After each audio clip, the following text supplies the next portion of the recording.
Not really, but first thing Hacksaw's got to do, young fellas, go, ho! Kind of fires me up, gets me going. But actually, I had a great high school career. I won the New York State High School Wrestling Championship, undefeated my senior year. My shot put record from 1973 still stands today. What's going on in Glens Falls, right? And football was my main sport, but I played my college ball for SMU, and on a fluke accident met Fritz von Erich, who opened the door for wrestling. But I wasn't a wrestling fan growing up, no. So in between the time that you were released from the Falcons because of your knee injuries and the time that you met Fritz von Erich, what went through your mind at that time, and what did you do in between the two careers? Well, it was a devastating time. Football has always been my life. I always expected to play in the NFL for many years. I was devastated when they called me in the office and they said, "Kid, bring your playbook." I was like, oh, no, I was cut. And I didn't really know what to do. So I ended up going up to Toronto for a little while and playing with the Argonauts. But I realized I had no real future in professional football. So I gave Fritz a call, started wrestling with short hair and clean shaven, this big Jim Duggan. And now, 36 years later, I'm still doing the deal. Awesome. How did you feel after your first professional match? Did it really reinforce the thought that I could make a career out of this?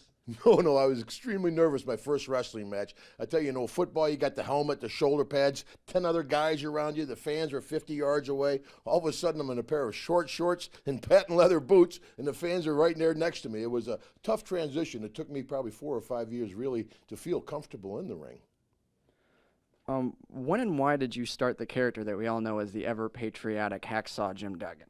Well, I started off, like I said, as Big Jim Duggan, and then I went as the convict. I wore a mask for a while, and then I went as Wild Man Duggan. So I was 3 different characters before I found Hacksaw. But Hacksaw is just kind of a natural extension of my own personality. Of course, my dad was a police officer for 42 years. I do an awful lot with the military, and it's been my honor and privilege to carry our flag all around the world. How important did you think it was to provide a symbol of American patriotism in wrestling, especially with competitors at your time like Nikolai Volkov? Well, other people have carried the flag. Sergeant Slaughter did a good job with it. Hulk Hogan did. But I think the fans see when I'm out there, it's not a character, it's not an act, it's coming from my heart.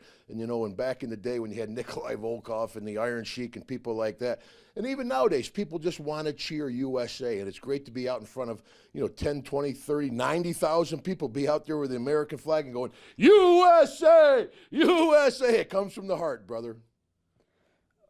What have you been up to since retiring from being a centerpiece in pro wrestling? Well, actually, I do a lot of shows like this. I do a lot with minor league hockey, minor league baseball. Also, I'm doing a stand-up show, kind of like Mick Foley does, where you go out to different comedy clubs. Actually, I have a 2-week tour coming in a week. I'm going over to Scotland and England for 2 weeks, doing it over there. But I tell folks, if you want to hear some funny knock-knock jokes or jokes about your grandmother, then go somewhere else. It's not that kind of show. We're out there telling stories about Andre the Giant, Jake the Snake Roberts, Hulk Hogan, and stuff like that. And wrestling fans really seem to enjoy it. Awesome. Have you ever been to Fort Wayne before? Oh, yes. In wrestling, it's hard not to miss a town, especially here in America. That's kind of my catch line. In the 36 years I've wrestled in every state in the Union, every province in Canada, in 29 different countries. It's amazing the appeal of professional wrestling around the world. I just did a charity golf game with the NFL guys. I was like, world champions? Where in the world have you guys been? Is there one match in your entire career that really stands out as a defining moment? Sure, yeah. Growing in upstate New York, a small little town called Glens Falls, my dad would take me down to the NIT basketball tournament at Madison Square Garden. So years later, to pull up in front of Madison Square Garden and see your name on the marquee, Hacksaw Jim Duggan versus Andre the Giant, it was a double whammy to be main event at the Garden with 20,000 people, and plus to be in there with Andre. He could be an irritable giant. What made you decide to come to the Tin Cap Stadium? Oh, well, like I said, I do a lot with baseball, and I'm always kind of hoping somebody will realize how good of a pitcher I am.